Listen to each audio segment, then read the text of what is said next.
Have you ever been incredibly kind to someone only to feel them pull away?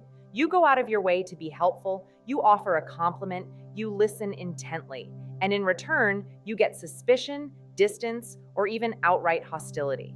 It's a deeply confusing and painful experience. Most people blame themselves thinking they did something wrong, but the real reason is a hidden psychological trigger. 99% of people never learn this, and they continue to accidentally push people away, wondering why their kindness backfires. Hidden threats. Let's dive into one of the most counterintuitive aspects of human behavior because it's something that can completely change how you see your interactions. The fundamental truth we have to start with is that the human brain is, first and foremost, a survival machine. For thousands of years, its primary job has been to answer one question over and over: friend or foe, threat or opportunity. And while we're no longer running from saber-toothed tigers, that same ancient wiring is still running the show in our social lives. When you offer kindness, especially when it's significant and unexpected, you think you're sending a clear signal of friend. But to a brain wired for suspicion, it can sometimes be perceived as a pattern interrupt, and that interruption can feel like a threat. Think about the unspoken social contracts we live by. There's a certain rhythm and balance to human connection, a principle of reciprocity. If I do something for you, there's an implicit understanding that you'll do something for me later. It's a slow dance of give and take. But when someone comes in with a grand gesture of kindness right away, with no established relationship, it breaks that dance. It's too much, too soon. The receiving brain immediately gets suspicious and asks, what's the catch? What do they want from me? This isn't a conscious, cynical thought, it's a deep subconscious threat assessment. Unsolicited, oversized kindness can feel like a debt is being created, a debt they didn't ask for and might not be able to repay. This feeling of social debt is incredibly uncomfortable and can make people want to distance themselves from the source of that discomfort, which is you. This is especially true if the person has past experiences where kindness was used as a tool for manipulation. If they've been in relationships where gifts were followed by demands or compliments were a prelude to control, their brain has learned to associate unexpected kindness with danger. Your genuinely good intentions are being filtered through their past trauma. You are not being seen for who you are. You are being perceived as a potential repeat of a past threat. So they build a wall. They become cold or distant, not because they hate your kindness, but because they are terrified of what might be hiding behind it. They are protecting themselves. Understanding this changes everything. It moves you from a place of personal hurt, why don't they like me, to a place of profound empathy and strategic intelligence. Their brain is flagging this interaction as a potential social threat. So how can I signal safety more effectively? The goal isn't to stop being kind. The goal is to calibrate your kindness. It's about learning to match the level of trust that has been established in the relationship. Start with small, low-cost acts of kindness. A simple nod of agreement, a genuine smile, remembering a small detail they told you. These are like small deposits into a social bank account. They build trust slowly and safely without triggering the brain's alarm system. True kindness isn't a tidal wave. It's a gentle, steady stream that allows a connection to grow organically and securely. Cognitive dissonance. Here is where things get really fascinating because sometimes people's negative reaction to your kindness has absolutely nothing to do with you and everything to do with a secret internal battle they are fighting with themselves. There's a powerful psychological principle called cognitive dissonance, which is the profound mental discomfort we feel when we hold two or more contradictory beliefs or when our actions don't align with our beliefs. Our brains desperately crave consistency, and when that consistency is broken, they will do almost anything to resolve the tension. And your kindness can, believe it or not, be the very thing that shatters someone's internal consistency. Imagine a person who, for whatever reason, has a deeply ingrained negative self-view. They might believe they are unworthy, unlovable, or fundamentally flawed. This isn't just a bad mood, it's a core part of their identity, shaped by years of experience. This is their internal truth. Now, you come along. You see the good in them. You treat them with respect. You compliment their intelligence. You are generous with your time and energy. You are presenting them with a completely different reality. Now, their brain has two clashing ideas. My truth is that I am unworthy, and this person is treating me as if I am worthy. This is cognitive dissonance in its purest form, and it creates a huge amount of internal stress. The brain has to solve this problem. It has to make one of those ideas wrong to restore balance. Now, which do you think is easier for the brain to do? Is it easier to overhaul a lifetime of negative self-belief, to completely rebuild a core identity from the ground up? Or is it easier to simply decide that the new information, your kindness, is the thing that's wrong? For most people, it is infinitely easier to discredit the source of the new information. Their brain concludes, my belief about myself can't be wrong, I've had it forever. Therefore, this person must be fake. They must be a liar. They must have a hidden agenda. Their kindness isn't real. They reject you and your kindness to protect the stability of their own self-concept, even if that self-concept is a painful one. This is a profound and often tragic dynamic. They are pushing you away not because they hate you, but because your kindness is a threat to their identity. Your belief in them is so foreign to their belief in themselves that they cannot compute it. They would rather cling to the familiar pain of their own self-criticism than embrace the terrifying possibility that they might actually be wrong about themselves. When you see this happening, it can be heartbreaking, but it can also be liberating. It's not your fault. You are not responsible for healing their internal world. Your only job is to understand the dynamic, to not take the rejection personally, and to recognize that your kindness was simply a mirror showing them a reflection they were not yet ready to see.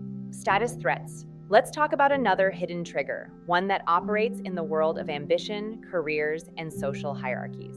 We like to think that kindness is always seen as a virtue, but in certain contexts, it can be misread as a subtle and sophisticated power play. One of the most common ways this happens is through a specific type of kindness, unsolicited advice. You see a colleague or a friend struggling with a problem, and your natural kind impulse is to help. You jump in with solutions, you offer a better way to do things, you share your own experience to guide them. In your mind, you are being incredibly helpful and supportive, but in their mind, you might be signaling something very different.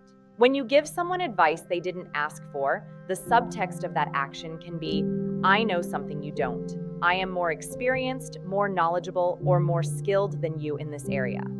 Even with the best intentions, it can subtly establish a hierarchy where you are in the superior teacher position and they are in the inferior student position.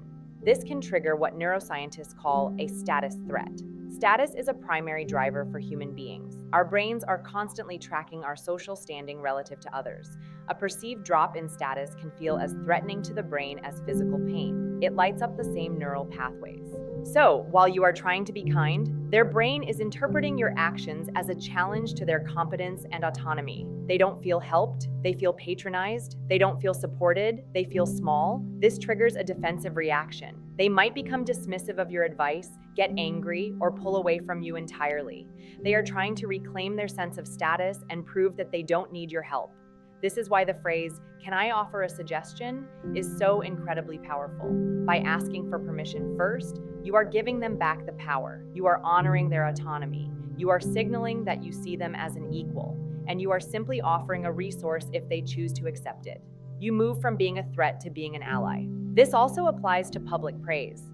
You might think that complimenting someone in front of a boss or in a group meeting is a purely kind act. But if that praise makes them feel put on the spot, or if it implies they are your protege, it can backfire. It can make them look dependent on your approval. The key is to understand the context. Is your act of kindness empowering the other person, or is it accidentally highlighting a power imbalance? True, effective kindness seeks to lift others up without making them feel like they were down to begin with. It's about being a collaborator in their success, not the architect of it. It's a subtle but critical distinction that separates kindness that connects from kindness that creates conflict. Social comparison. There is one final, deeply human reason why your kindness might be met with negativity, and it's perhaps the most difficult to talk about because it shines a light on the insecurity that lives within all of us. This is the idea of social comparison. From a very young age, we learn about ourselves and our place in the world by comparing ourselves to others. We compare our looks, our intelligence, our success, our happiness. It's a natural, albeit often painful, part of the human experience. And sometimes when you are a genuinely kind, happy, and well-adjusted person, your very existence can become an uncomfortable mirror for someone who is struggling. Your consistent positivity can inadvertently highlight their own negativity. Your generosity can make them feel ashamed of their own selfishness. Your stable and happy relationship can amplify the loneliness they feel in their own life. This is not your fault. You are not doing anything to them, but your light is casting a shadow in which they see their own perceived flaws. The discomfort they feel isn't really about you. It's about the gap between who they are and who they wish they could be. And since it is incredibly painful to confront one's own inadequacies, it is much, much easier to resent the source of the comparison. They start to dislike you because of how you make them feel about themselves. This is the psychology behind the tall poppy syndrome, where people will try to cut down those who are most successful or admirable. Your kindness and success become a silent judgment on their own life. They might call you fake, a goody two-shoes, or naive. They create these labels to diminish your light because it makes their own shadow feel less dark. They are trying to level the playing field not by raising themselves up, but by tearing you down. It is a defense mechanism born out of deep insecurity and pain. So, what can we do about this? We certainly shouldn't dim our own light or stop being kind just to make others feel more comfortable, but we can be more human. The antidote to this kind of resentment is strategic vulnerability. When you are with someone who you sense might feel intimidated by you, don't just share your wins. Share a struggle. Talk about a time you failed, a moment you felt awkward, or a goal you haven't yet reached. By revealing your own imperfections, you close that perceived gap between you. You move from being an object of comparison to being a relatable peer. You signal, I'm just like you. I'm figuring it out too. This vulnerability is an act of profound kindness. It gives people permission to be imperfect, and it transforms you from a threatening ideal into a fellow traveler on this messy, complicated human journey. Calibrated kindness. So, the ultimate lesson here is not that kindness is a mistake or that you should become cynical and guarded. The world needs your warmth and generosity. The lesson is that effective kindness is not a blunt instrument. It is a finely tuned art form. It requires awareness, empathy, and a deep understanding of the hidden social dynamics at play. We must move from a place of simply being kind to a place of being strategically and intelligently kind. This is what we can call calibrated kindness, and it's about tailoring your approach to the person and the situation. It starts by respecting the principle of reciprocity. Don't overwhelm a new acquaintance with grand gestures. Start small, build trust incrementally. Let the relationship breathe and find its own natural rhythm of give and take. Second, always honor autonomy, especially when it comes to advice. Turn your statements into questions. Instead of saying, you should do this, try asking, have you ever considered trying this? Ask for permission before you offer your opinion. This simple shift in language signals respect and transforms you from a critic into a trusted advisor. Third, be a student of human nature. When your kindness is met with a strange reaction, get curious instead of getting hurt. Ask yourself, could this be a threat response? Could I be triggering cognitive dissonance? Am I accidentally creating a status threat? Finally, embrace the power of your own humanity. Don't try to present a perfect, polished version of yourself to the world. That person is not relatable. They are intimidating. Share your struggles as openly as you share your strengths. Your vulnerability is a gift. It makes you approachable, it builds trust, and it gives others permission to be human too. It is the ultimate act of kindness because it says, you are safe with me. You don't have to pretend here. This is how you connect deeply. This is how your kindness becomes a bridge instead of a barrier. True kindness isn't about what you give. It's about what the other person is capable of receiving. It's not about making yourself feel good. It's about making them feel seen, safe, and respected. It requires you to be less of a performer and more of an observer, less of a talker and more of a listener. It asks you to put your ego aside and tune into the subtle frequencies of another person's inner world. And when you learn to do that, your kindness will no longer be a source of confusion or conflict. It will become what it was always meant to be, a quiet, powerful force for genuine human connection. Be honest, which of these have you experienced from the other side when someone's kindness made you feel uncomfortable?